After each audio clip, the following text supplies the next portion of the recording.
सड़क किनारे गुणीराम, जिसका एक पैर नहीं है, वो चुपचाप अपने हाथ में भीख का कटोरा लेकर इस उम्मीद में बैठा है कि लोग कुछ पैसे उसके कटोरे में डालें तो वो 2 रोटी खरीद कर अपने बीवी बच्चों को खिलाए। भगवान के नाम पर 1 रुपए 2 रुपए दे दो बाबा, भूखे की मदद कर दो बाबा, भगवान तुम्हारा भला करेगा। लोग गुणीराम की ओर देख तो रहे थे, लेकिन कोई उसके कटोरे में फूटी कौड़ी तक नहीं डाल रहा था। उसकी पत्नी कमला अपनी गोद में अपने दूध मुहे बच्चे को लेकर उसे चुप कराने की लगातार कोशिश कर रही थी, लेकिन वो भूख से बिलक बिलक कर रोए जा रहा था। चुप हो जा मुन्ना, मुन्ना चुप हो जा। उसका छोटा सा बच्चा हड्डियों का ढांचा सा लग रहा था। गुणीराम की 5 साल की बेटी चुनमुन भी अपने माता पिता के पास बैठी हुई थी। उसका चेहरा भी मुरझाया हुआ था, उसकी आंखें शून्य में ताक रही थी।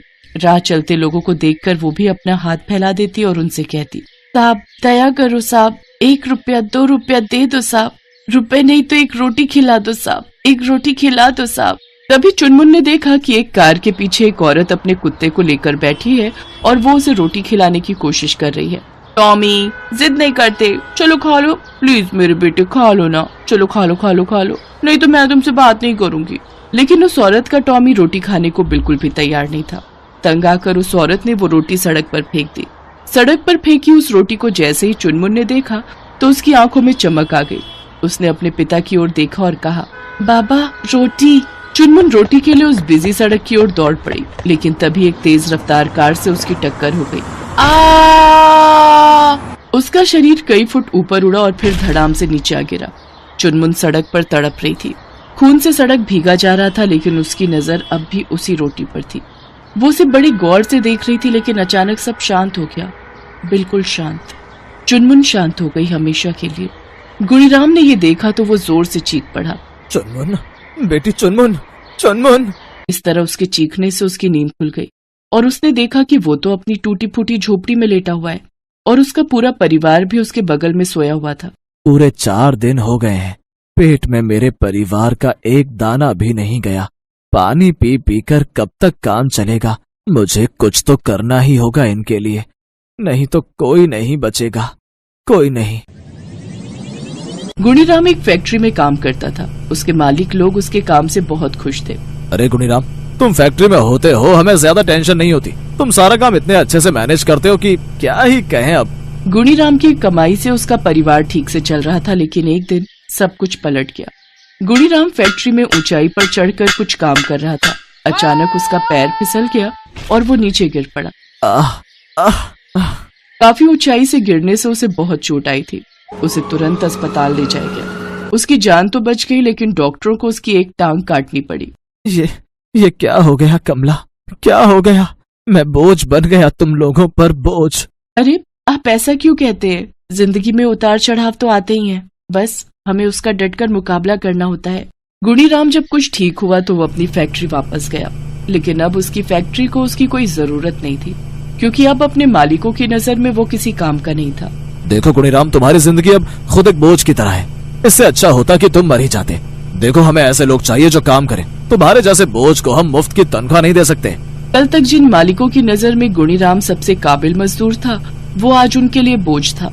जीवन का सबसे बड़ा सच यही है, यहाँ पर सब लोग मतलब के यार हैं। जब तक आपसे मतलब है, वो जोंक की तरह आपसे चिपके रहेंगे। क्या करूँगा मैं अब? कैसे पालूंगा अपने परिवार को? सब ठीक होगा, कोई न कोई रास्ता जरूर निकलेगा। गुणीराम ने कई जगह काम की तलाश की, लेकिन हर जगह उसे यही सुनने को मिला कि अरे भाई, लंगड़ों के लिए क्या काम? लंगड़ों का तो एक ही काम है, भीख मांगना। मेहनतकश गुणीराम के पास अब भीख मांगने के सिवा और कोई चारा नहीं था। वो भीख मांगकर अपने परिवार को पालने लगा, लेकिन पिछले दिनों शहर में दंगे हो गए और दंगों की आग में शहर जलने लगा। पूरे शहर में कर्फ्यू लग गया।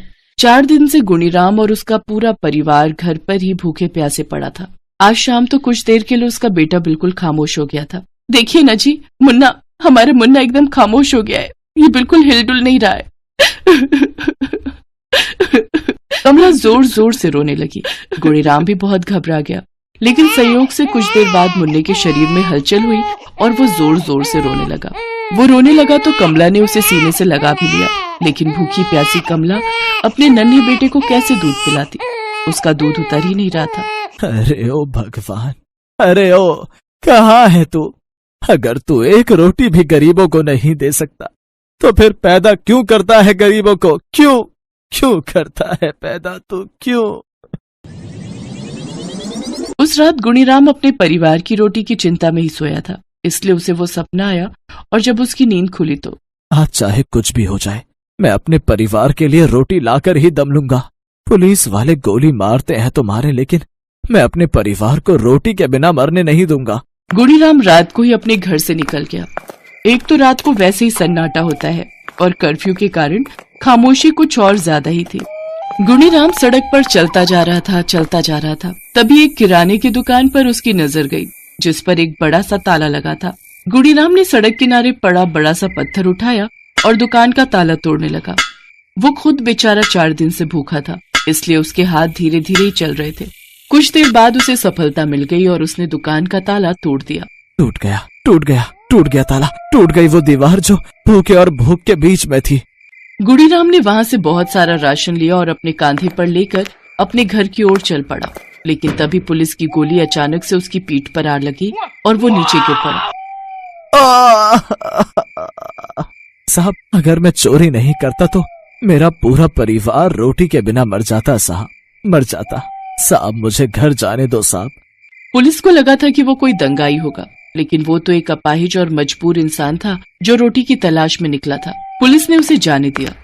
कमला देख ना कमला, मैं राशन ले आया हूँ, जल्दी से बच्चों को कुछ बना कर खिला दे। गुणीराम बार बार एक ही बात दोहरा रहा था, लेकिन ना तो कमला कोई जवाब दे रही थी और ना ही कोई और। कमला, क्या हुआ कमला? कुछ बोलती क्यों नहीं हो तुम? चुनमुन, मुन्ना, ओ मुन्ना। गुणीराम का पूरा परिवार भूख से तड़प कर मर चुका था। अरे ये क्या कर दिया भगवान, मार दिया सबको, मार दिया। ठीक किया, गरीबों को मर ही जाना चाहिए, उन्हें जिंदा रहने का कोई हक नहीं है। गुणीराम की सांसें भी अब टूट रही थी। थोड़ी देर बाद उसकी आवाज भी खामोश हो गई। गुणीराम भी मर गया। कासगंज का बस स्टैंड, जहां पर रोजाना बसों और सवारियों की भीड़ रहती थी, पर लॉकडाउन की वजह से बसों का आना जाना बंद हो गया, इसलिए लोगों की भीड़ भी खत्म हो गई। बस स्टैंड पर छोटे छोटे खोखे, दुकान वाले और भीख मांगने वालों ने बस स्टैंड को ही रुकने की जगह बना ली थी। सब बहुत परेशान थे। ऐसी ही परेशानी एक औरत को हो रही थी जो फटे हाल कपड़ों में 2 दिन से भूखी थी। उसका छोटा बच्चा लगातार भूख से रो रहा था। वो एक किनारे पर बैठी आते जाते लोगों से खाने के लिए पैसों की भीख मांग रही थी। कोई कुछ खाने को दे दो, मेरा बच्चा भूखा है, कोई तो दया करो। तभी एक महिला उसकी झोली में 2 रुपए डाल जाती है। औरत सोचती है, ये कैसे लोग हैं आजकल के जो किसी की मदद करने से पीछे हटते हैं। 2 रुपए में आजकल क्या आता है। भीख मांगने वाली इस औरत का नाम मधु है। मधु एक बहुत ही बड़े खानदान की बेटी है। माता पिता के चले जाने के बाद भैया भाभी ने मधु को कभी भी उनकी कमी महसूस नहीं होने दी। जमीन जायदाद, खुला पैसा, नौकर चाकर, शानो शौकत, सारी सुख सुविधाएं मधु के लिए मौजूद रहती थी। मधु जिस चीज पर हाथ रख दे उसके भैया उसे दिलाकर ही मानते थे। रजत नाम का एक लड़का मधु को चाहता था, इसलिए मधु के आगे पीछे घूमकर बड़ी बड़ी बातें करके वो मधु को प्यार के जाल में फंसाने लगा। मधु, मैं तुम्हारे बिना नहीं जी सकता। अगर तुमने मुझसे शादी करने के लिए मना किया तो मैं अपनी जान दे दूंगा। हाँ, मैं तुम्हें रानी बनाकर रखूंगा। एक बार हाँ कह दो, मैं तुमसे बहुत प्यार करता हूँ। एक दिन मधु जब रजत के साथ मोटरसाइकिल पर जा रही होती है, लाल बत्ती पर रजत अपनी मोटरसाइकिल रोकता है। तभी बराबर में मधु के भाई सौरभ की गाड़ी आकर रुकती है। सौरभ मधु को रजत के साथ देख लेता है। शाम को मधु जब घर आती है। मधु, कहाँ से आ रही हो? कॉलेज तो 4 बजे ही खत्म हो जाता है, अभी शाम के 7 बज रहे हैं, इतनी देर कहाँ थी? वो भैया, मैं अपनी एक सहेली के घर गई थी। अच्छा, तो अब तुम झूठ भी बोलना सीख गई हो। अरे, आप भी शुरू हो गए। चली गई होगी सहेली के घर। मधु, चलो खाना खा लो। उस वक्त सौरभ चुप हो जाता है। अगले दिन वो किसी काम से बाहर जाता है। वो देखता है, अरे ये तो वही लड़का है जो कल मधु के साथ था। ये किससे लड़ाई कर रहा है? अरे दे दूंगा ना यार, भाग नहीं रहा हूँ यार। तेरी मोटरसाइकिल और तेरे पैसे दे दूंगा यार मैं। हाँ यार, अरे यार, एक बहुत मोटी आसामी हाथ लगी है, बस कुछ दिनों में माला माल हो जाऊंगा। ऐसा क्या हाथ मार लिया तूने, हैं? अरे एक अमीर घर की लड़की को फंसाया है, बस एक बार बात बन जाए फिर तो मजे ही मजे हैं। ये क्या, मेरी बहन मधु की जिंदगी इस लड़के से शादी करके बर्बाद हो जाएगी। मुझे मधु को समझाना होगा। सौरभ मधु को समझाता है पर वो सौरभ की एक बात नहीं मानती। मधु, वो लड़का रजत तुम्हारे लायक नहीं है, मैं उसकी असलियत जान चुका हूँ। मैं रजत को जानती हूँ, वो मुझे कभी धोखा नहीं देगा। मधु जानती थी कि सौरभ इस शादी के लिए कभी हाँ नहीं करेगा। वो उस लड़के रजत के झांसे में आ जाती है और एक रात जब सब सो रहे थे, वो चुपचाप अपने गहने कपड़े पैसे लेकर रजत के साथ भाग जाती है और दूसरे शहर पहुंचकर वो दोनों शादी कर लेते हैं। शादी के बाद मधु को रजत की सच्चाई पता चलती है कि उसने पैसों के लिए मधु को फंसाया था। मधु के पास 2 बच्चे छोड़कर और मधु की जिंदगी खराब कर रजत उसे अकेला छोड़कर भाग जाता है। अब मैं क्या करूं? भगवान, इन छोटे छोटे बच्चों को लेकर मैं कहाँ जाऊं? मधु दोनों बच्चों की भूख मिटाने के लिए दर दर भीख मांगने लगती है और भीख मांगते हुए बस स्टैंड पर पहुंच जाती है। एक कोने में रोजाना गोदी में बच्चे को लेकर वो भीख मांगती है। बच्चे के रोने की आवाज से उसकी याद वापस टूट जाती है। कोई तो पैसे दे दो, मेरा बच्चा भूखा है। रो मत मुन्ना, अभी घर चलेंगे। एक व्यक्ति मधु को बस स्टैंड पर भीख मांगते देख लेता है। अरे ये मैं क्या देख रहा हूँ? ये तो मधु बिटिया है, अपने सौरभ की बहन, पर ये इस हालत में। हे भगवान, मुझे सौरभ को ये बात बतानी होगी। वो व्यक्ति सौरभ को फोन पर सारी बात बताता है। ये सुनकर सौरभ के होश उड़ जाते हैं। वो उसी समय बस पकड़कर वहाँ पहुँचता है। वो मधु के हाथ में 100 रुपए देकर आगे जाकर छुप कर खड़ा हो जाता है और रोने लगता है। मधु मेरी बहन, ये किस हाल में है? ये दिन देखने से पहले मैं मर क्यों नहीं गया? अरे 100 रुपए, आज तो तुम्हारे लिए दूध और मोनू के लिए खूब सारा खाना खरीदूंगी। मधु 100 रुपए देखकर खुश हो जाती है। जब वो खाना लेकर घर जाने लगती है, सौरभ भी मधु के पीछे पीछे जाने लगता है। मधु घास फूस से बने एक कच्चे घर के अंदर जाती है। अरे माँ, खाना लाई हो, मुझे बहुत जोरों की भूख लगी है। मोनू खाना खाने बैठ जाता है। मधु ये देखकर रोने लगती है। मेरे बच्चों, मेरी एक गलती की वजह से आज तुम्हें भी मेरे साथ ये गरीबी का जीवन जीना पड़ रहा है। ना मैं उस वक्त रजत की बातों में आती, ना मेरे ऐसे दिन होते। भैया, मुझे आज आपकी बहुत याद आ रही है। भैया मुझे माफ कर दो, मुझसे अब और नहीं सहा जा रहा। मेरी हिम्मत जवाब दे रही है। मेरे प्यारे भैया, मरने से पहले एक बार आपकी कलाई में राखी बांध देती। मधु एक रुमाल में बंधी कुछ राखियां निकालकर हाथ में लेती है। भैया, ये राखियां मैंने आज तक संभाल कर रखी हुई हैं। काश मैं आपको बांध सकती। तो किसने मना किया बहन? बांध मेरी कलाई पर राखी। देख, तेरा भैया आया है। भैया, भैया आप आ गए। मुझे माफ कर दो भैया, मुझे माफ कर दो।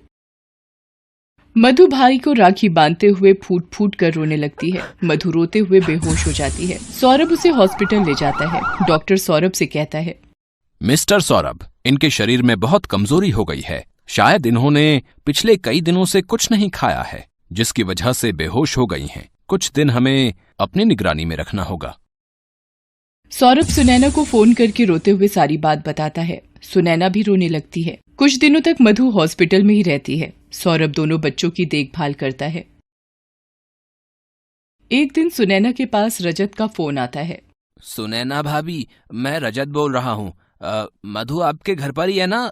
सुनैना रजत को सारी बात बताती है। रजत ये सब सुनकर हॉस्पिटल जाता है। सौरभ उसे देखकर गुस्से में आ जाता है। रजत, तुम यहाँ, मैं तुम्हें जान से मार दूं, इससे पहले यहाँ से चले जाओ। मधु, मुझे एक बार तुम्हें सारी सच्चाई बतानी है। भैया, इन्हें बोलने दो, क्या बोलना चाहते हैं। मधु, तुम्हें छोड़कर जब मैं रुपए और जेवर लेकर अपने दोस्त रवि के पास पहुंचा, उसने मुझे धोखा दे दिया। मुझे गुंडों से बुरी तरह पिटवाकर सारे जेवर और पैसे लेकर मुझे सड़क पर फेंक दिया और भाग गया। मुझे सिर में बहुत चोटें आईं। कुछ लोगों ने मेरी जान बचाई और मैं कई दिनों तक बेहोश रहा। फिर जब वापस घर गया तो देखा तुम वहां नहीं थी। मैं अपने किए पर बहुत शर्मिंदा था। तुम्हें बहुत ढूंढा। आज सुनैना भाभी को फोन किया तो ये सब पता चला। मुझे माफ कर दो मधु, मेरी गलती बहुत बड़ी है। फिर भी मैं चाहता हूँ मुझे एक मौका दे दो सुधरने का। मधु रजत की बातें सुनकर रोने लगती है। बहन की खुशी की खातिर सौरभ भी रजत को माफ कर देता है। मधु को छुट्टी मिल जाती है। वो सौरभ, रजत और बच्चों के साथ सौरभ के घर आ जाती है। सुनैना भी मधु की हालत में सुधार देख खुश हो जाती है। धीरे धीरे सब ठीक हो जाता है। रजत भी अब काम पर जाने लगा था। मधु और बच्चों को खुश देखकर सौरभ के दिल को तसल्ली मिल जाती है। आखिर एक गरीब मजबूर बहन की भूख अब भूख नहीं रह गई थी। एक भाई के प्यार से बहन